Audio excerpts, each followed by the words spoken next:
Welcome to BNOW, where we discuss what is happening in and around Brampton. My name is Don McLeod, and it is Tuesday, February the 15th.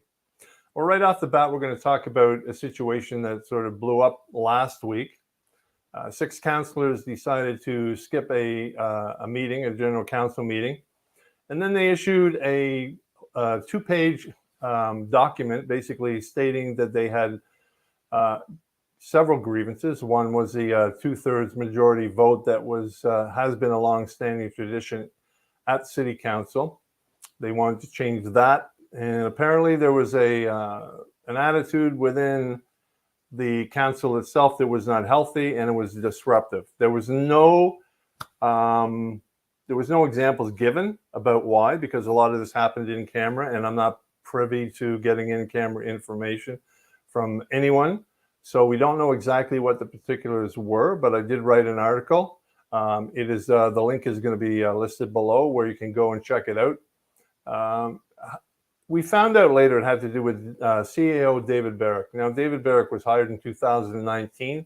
Joe Pittari was the interim CAO after Harry Schlang left, and he took over the reins. It was an 11-0 vote by council, although some councillors discussed the situation and they were said that they didn't have the background of David Barrick and so on and so forth before they voted for him, which I find a little bit incredulous, because Google is a search engine that's been around, and you can just Google the name and you can get all the information. So that came out, and there was a lot of other things as well. In the article, I mean, I called basically the allegations, a lot of them were unfounded. We don't know what the reason for David Barrick being fired is. We know that Paul Morrison took over. He's the interim CEO. And the CEO is basically someone who is in charge of the entire organization. City of Brampton is a corporation. It is headed by a CEO, and he is the one that basically makes the decisions on how to implement what council tells them to do. So there's a whole bunch of departments under there, but he is the man ultimately at the top. He's responsible to implement what goes on at City Council from the direction of the councillors. So during his tenure, we've had 4 years of 0% tax increases. We've had, I think it was $117 million put towards reserves. There was $62.5 million put towards the hospital, the Peel Memorial second phase of that, which we were responsible for, whether it be a lump sum or it could be an increase in taxes on your taxes. So that was put around. There was a couple of things in regards to winning awards from different organizations about bookkeeping and running an efficient city and so on and so forth. So, I mean, the credentials were there, things were there, everything seemed to look good. And then maybe 10 weeks from now, where the writ is dropped and you have provincial and municipal elections, it seemed a funny thing at the time that they would decide to get rid of the CEO at this point in time, because when the election is called, council has no direction. The CEO is the one who's running City Hall, not the councillors. Once they're running, they're out of the picture. So we asked all the councillors if they wanted to come on. We have an open invitation to all the councillors or anyone who wants to come on and talk about anything on the show. We had no response. Just before I got on, Pat Fortini, councillor for, he's a regional councillor, Ward 7 and 8, called me and he said, yeah, I want to come on. There's a whole bunch of things you haven't got in there, right? And blah, blah, blah. I said, no problem. You want to come on and talk about it? You can talk about it anytime. So Pat Fortini and Councillor Martin Medeiros are both regional councillors in the city of Brampton, and 2 of the 6 that actually put this letter out to council will come on next Tuesday and talk about the situation and give their side of the story. So next Tuesday at 6:30, we'll give the floor to them. They can talk about the situation from their point of view, because we haven't had it. I haven't had it. I asked why, and I've got no particulars. So that's an interesting situation that we will be giving them a platform for. As I said before, it's open. Any councillor or anyone who wants to talk about a certain particular thing in Brampton or what's happening in Peel can come on the show. All they have to do is, there is my link, Don@citystudio.ca. That's all it takes. So that is for next week. We'll leave the situation until then. The article, if you want to read it, is up on our website. It's also up on our Twitter site and our Facebook page, and you can actually go there. You can read the article. And if you want to leave a comment, that's fine. There's nothing in that article that basically is not the truth from my perspective and from the city's press releases and everything else. So that is out of the way. Next, we are going to cover something that happened in Peel just on the weekend. And joining me now is Fidel Khan. Hi, Don. How are you doing? Good, good. Yourself? I'm good. Yeah, that was a very detailed article, and I want to commend you. I know it is tough. There's very few people in the city that kind of pay attention to what's going on at City Hall and that tries to stay balanced. And I know a lot of people might not say you're balanced, but I think you're pretty balanced. So Well, I thought it was a good I'm article. basically unbalanced most of the time when I read stuff. Imbalance, I think. So yeah, I mean, good. like we give the facts, and it's like there's other people out there writing what they want. It's like if you read this Toronto Sun, you're going to get one aspect. You read the Globe and Mail or the Star, you're going to get another aspect. That's what journalism and media does, right? So if you listen to Fox, you're going to get one thing. You listen to CTV or CNN, it's another. That's just the way journalism and media works. If you don't like it, well, you know what? Tune out and write your own article. So are you the Fox or are you the CNN? I don't know. I'm PBS. All right. Or CBC. Oh, there you go. All right. So over the weekend, yeah, it was pretty interesting. Hazel McCallion turned 101. Yeah, and we have a video. Let me just figure out how do I get it up here now. Yeah, so we have a video. This was yesterday, and I think she turned 101 yesterday. I could be wrong. I think it was Saturday. I saw it on social media. Anyway, she's out and about, and I see some criticism of her. So you want to watch the video first? Yeah, sure. Let's see what she had to say. I can figure out how to operate these controls again. McCallion.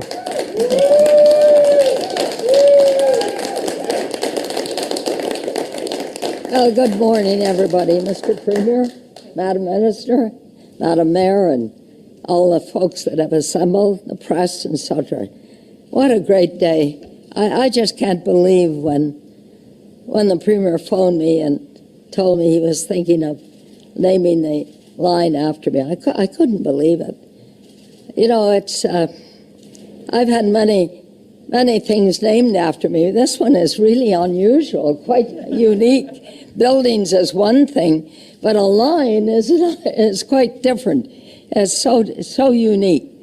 You know, I remember when I spoke to the provincial government about the LRT and said to them, you paid for one in Toronto, you got to pay for the next one in Mississauga.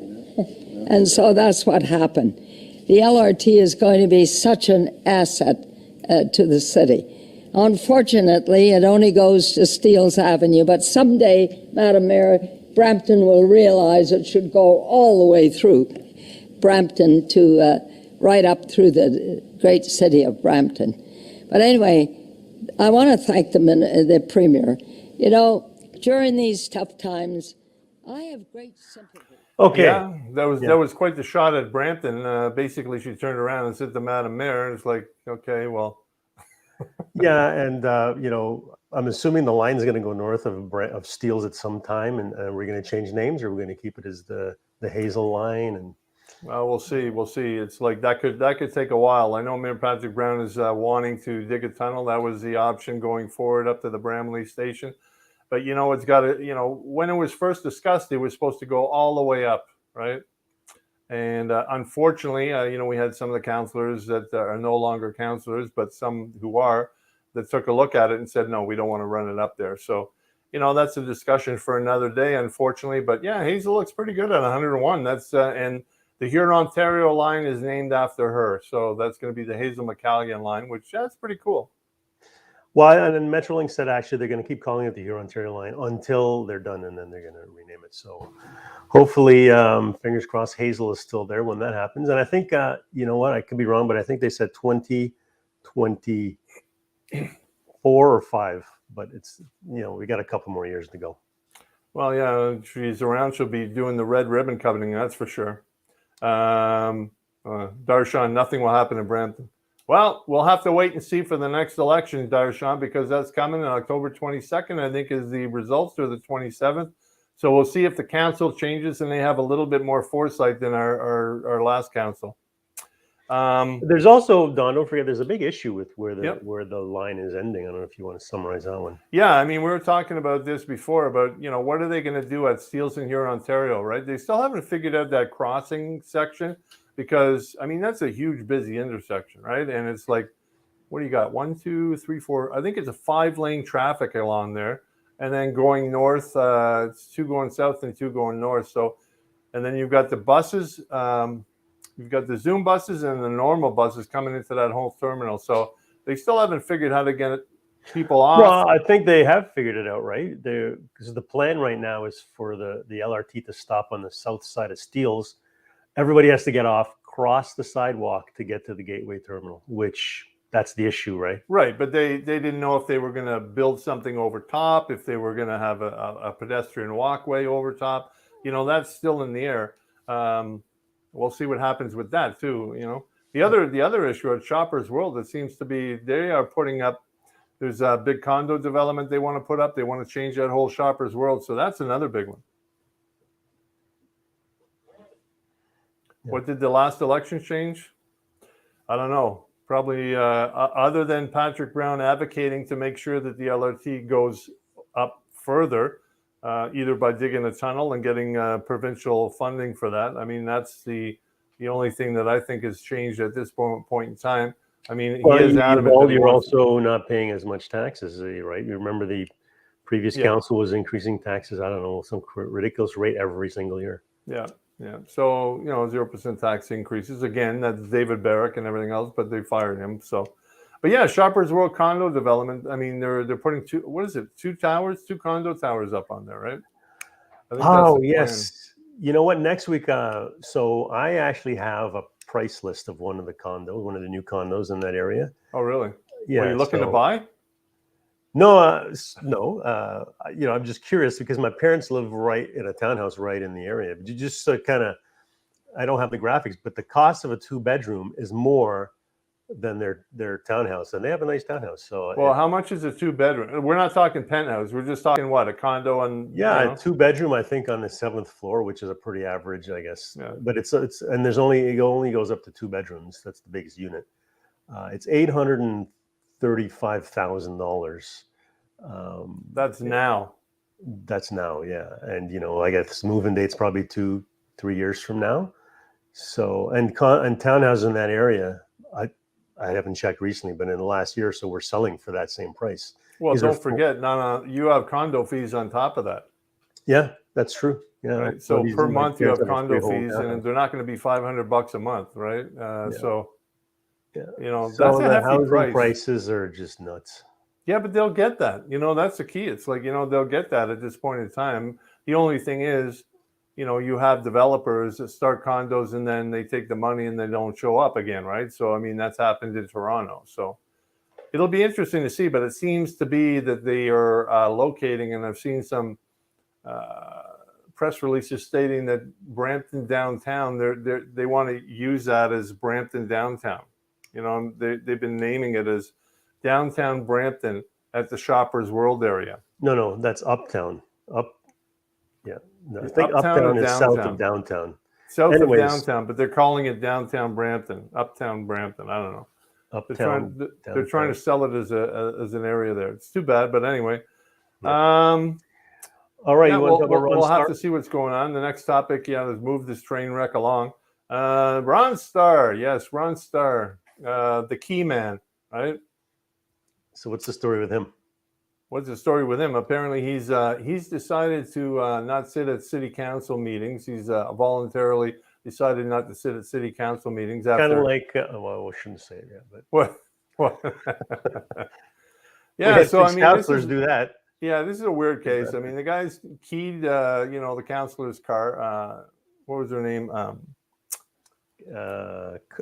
We'll look her up. Marilyn Haas, I think it was, right? So Karen Raz. Yeah.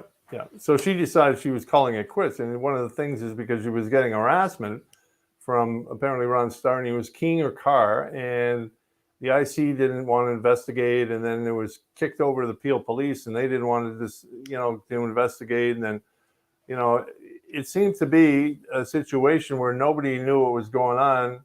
But and I know, if stuff happens in an office or a council, nobody can say that they didn't know this was going on, because wasn't once, it wasn't twice, it was multiple times that this happened, and she complained about it, right? So I know Bonnie Crombie last week was saying, oh, well, it was my fault, I should have done something, about it. Yeah, I think you should, because they all wear the anti-bullying t-shirts when it's anti-bullying time, but either you got to walk the walk or talk the talk. That's what the internal investigators for. You just can't have something like this and then sweep it under the rugs because Ron Starr decided he was going to pay the damages. I mean, that is ridiculous.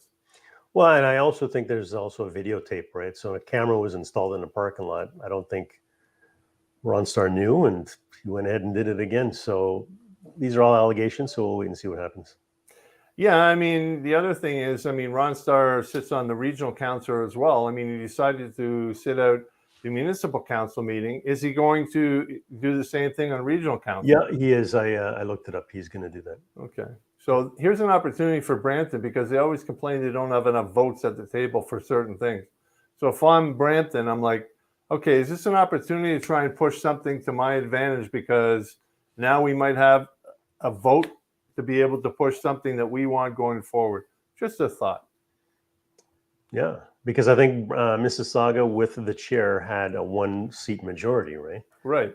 Okay. So, you align with Caledon, you're 7-5, you're 12, and then, you could possibly swing, the chair. And then, there's a possibility if you want to put stuff out before the election is called and you don't have that opportunity, maybe now is the time to do something.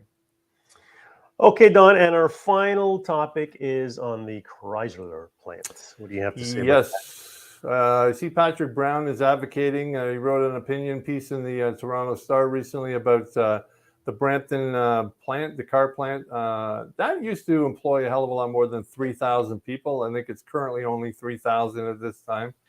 It's an integral part of Brampton, always has. It's been here for, I think, 25, 30 years, maybe more. It's been here as long as I've been here. So. Yeah. So, I mean, it's an automotive plant. There's a lot of tier 1 and tier 2 suppliers that supply to that plant. Martin Rhea is just across the road, which is their hydroform division.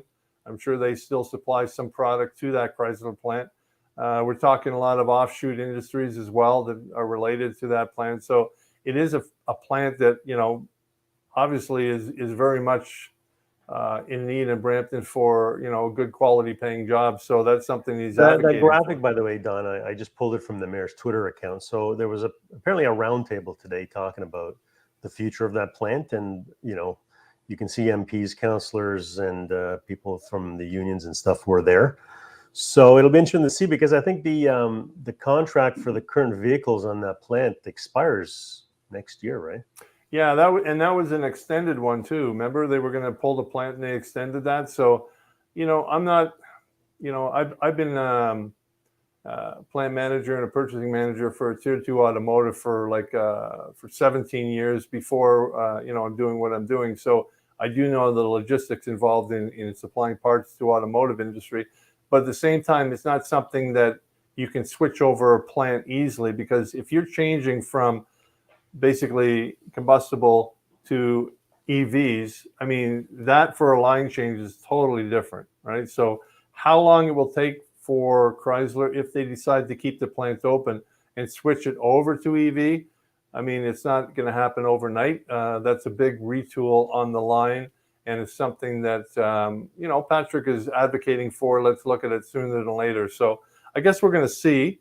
Well, I think one of the things he was advocating in his opinion piece in the Star was for investments from the federal and provincial government. And just today I saw this afternoon a $500 announcement for one of the steel manufacturers in Ontario to start going more green.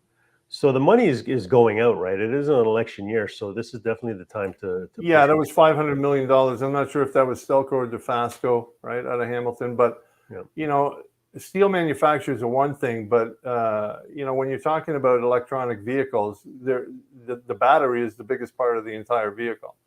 And that's lithium. Unfortunately, what was it, 6 months ago, the federal government authorized or okayed a deal that saw a Chinese company buy a Canadian lithium miner. So to me, that made no sense whatsoever, because lithium is what you need and cobalt for those batteries. And if you don't have it, then you're going to buy it and the cost is going to go up. The other thing that I think he was advocating for, or other people were advocating for, was to bring back a subsidy for buying electric vehicles.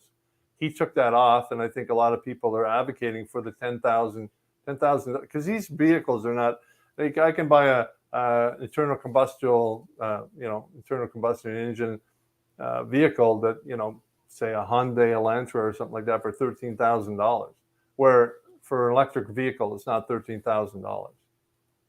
Sorry, I'm confused. You can buy a Hyundai Elantra for $2,000 or $3,000? No, I said $12,000 to $13,000. Oh, like that's the full price of the car? Yeah, I mean a low end model for an internal combustion. Yeah, that's the price of the battery in some of these cars. Yeah, exactly, and that's why people are looking at it saying, okay, fine, if you want to change over to electric vehicles, it's like, remember last week we were talking about the subsidy for the electronic bikes. Yeah, we were talking to Pragmeet about that. They took the one off for the car. If they put it back on, okay, fine. At the other end of the spectrum, you need the energy to be able to power these vehicles, right? So that's the other flip side of the coin. Yeah, well, I think the other parties running in this provincial election are definitely going to be bringing the rebate back. So it'll be interesting. A lot of things is dependent on this provincial election, right? So the Highway 413, what's going to happen with the rebates. And these are things are all going to affect a lot of us now, right? Because 4 years have passed since this provincial government, which means there's a lot more people out there probably looking for cars. Your commute patterns have changed, so they want to be a little more greener. I have noticed, like, I've been driving my wife's internal combustion engine car a few days in the last couple of weeks, and the air quality in the car is bad, because I'm so accustomed to driving in my Chevy Bolt. And you don't smell anything, and then you idle behind a vehicle with exhaust coming out of it. Even that I can sense. So I was telling my daughter, I used to drive her to school in a gas-powered car every day. Now for the last 4 years, it's been an electric car. I said, I probably saved you a couple of years on your life just by doing that. Well, maybe you'll last like Hazel McCallion to 101. But yeah, it's, there's a whole bunch of things going forward in the provincial election. We're going to be talking to a few people about, we're lining up some experts, as you might say, about people who've gone through the provincial election campaigns and have a different perspective than maybe me and you at the same time. So that's coming up. We're going to be talking about that. We won't be basically backing any candidates. What we will be talking about is the issues and what the candidates represent. That's not our job to back these people. It's to make sure that we can represent these people effectively and what their party platform is. Because as you know, it's a party platform. Individuals can say we're going to do this, this, this, and this. And when it comes down to it, we've seen when it comes to provincial and federal elections, it's party politics 101, and that is it. Yeah, and there is no other video platform in Brampton, unfortunately, right? So the TV station, we all watch CP24 to get the local news in the GTA, but it's not Brampton specific.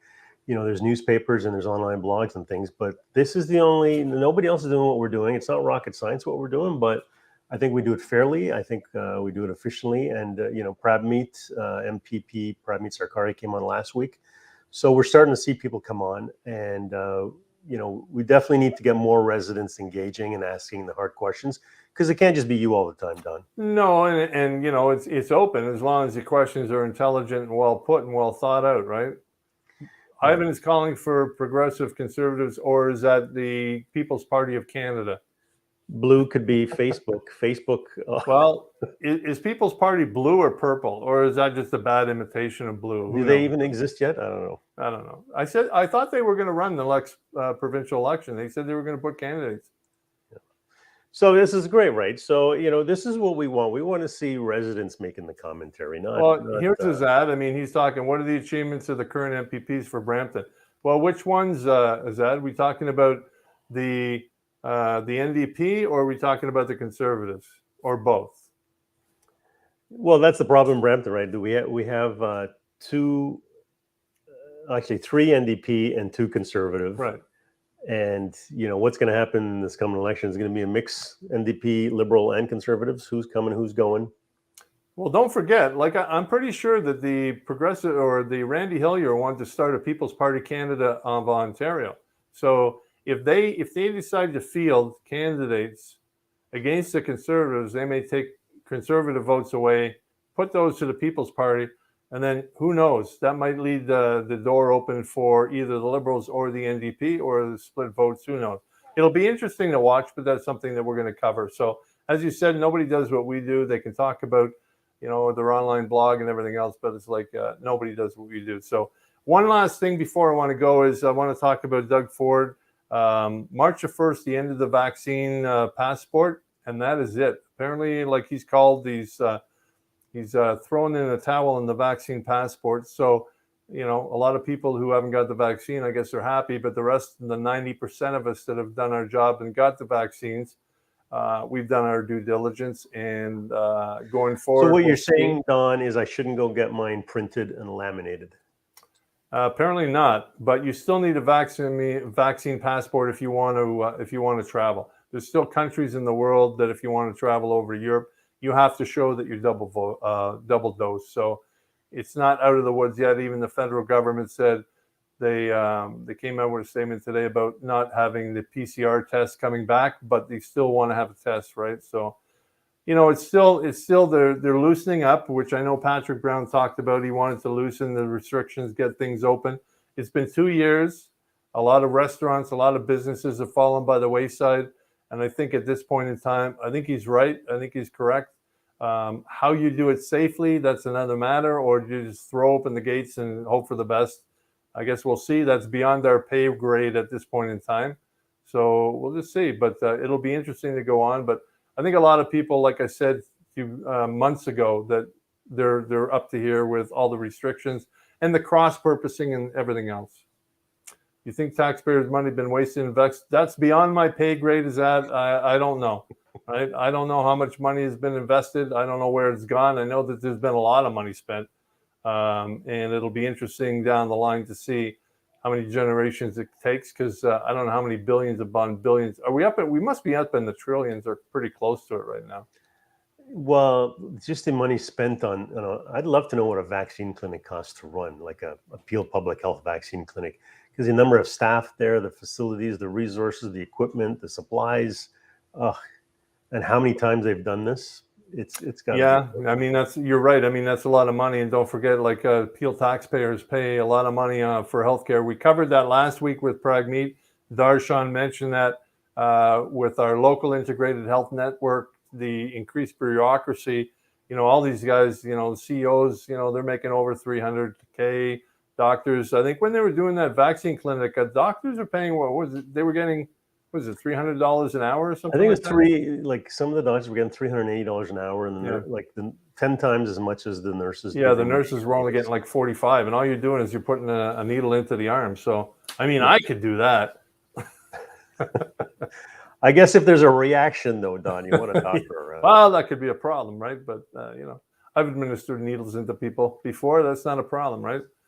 All right, so you know what? We're done for this week. Next week, we have Martin Medeiros and Councillor Pat Fortini on. They want to have their side of what happened with the 6 and the attempted coup that we called it. So we'll be looking forward to discussing that situation with Pat Fortini and Martin Medeiros.